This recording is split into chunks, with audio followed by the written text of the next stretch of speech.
Welcome, Mark Hitri, an instructor at the Culinary School of Fort Worth. I'm going to do a simple intro to knife skills. I'm going to talk about how to hold a knife and to get certain shapes, some of the classic shapes. We're going to use a potato, we're going to block it, plank it, stick it, dice it.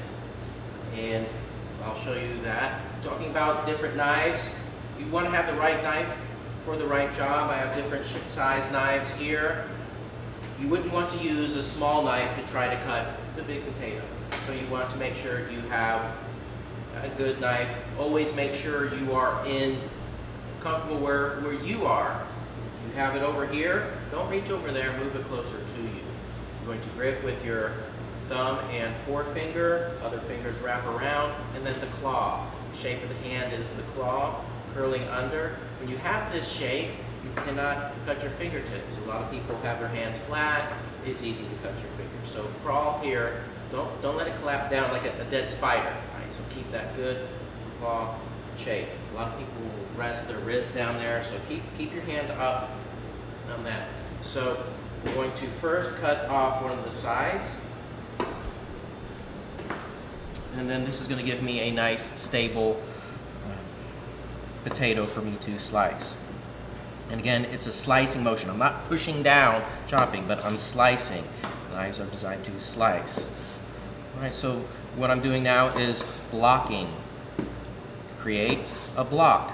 All right, and again, when you have that claw shape, just quickly you can see that my fingers are never in the way of the blade, and I'm able to move and slice quickly. So part of your mise en place means to have everything in its place, is to have something to put your scraps and your usable product, so have everything handy to begin with.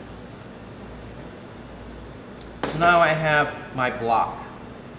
So to get the various shapes, you would cut planks and then stick those. So the classic cuts are brunoise, fine cut, julienne, bâtonnet, and they're based on various thicknesses and sizes. It's important that everything you cut is the same thickness and size. I'm going to start with a very thin cut there to get my julienne. Right? So it's going to be 1/8 by 1/8. You can use the back of your knife as a good guideline. Then I'm just going to trim off some of the scrap here so I can get a good even cut. Then nice sticks here. Again, that slicing motion, keeping my fingers in the claw shape, and then I have some nice sticks here. So I had my plank, my stick. This would be the thinner cut. Then for smaller dice, large dice, there are specific sizes for the classics, but it's more important that you are consistent. So some guidelines, again, I talked about the back of your knife being a guideline, but for a small dice, you could use about the size of your pinky nail, so you can see that, to get that visual.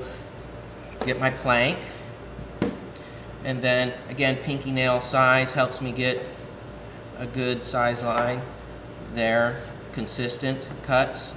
And then I have my sticks. From my sticks, I create my dice.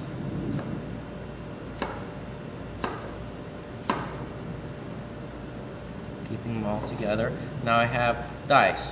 Then this would be one size dice. Then the next size, maybe I want to use my thumbnail, a little bit larger. Again, get my block, my plank, and then stick. Go all the way through there. There we go. And then dice. So again, important that you have all the same size because it matters for cooking time. They will all cook evenly. So julienne, this would be nice for those matchstick fries. Your breakfast potatoes here, this would be nice in a stew or a pot pie.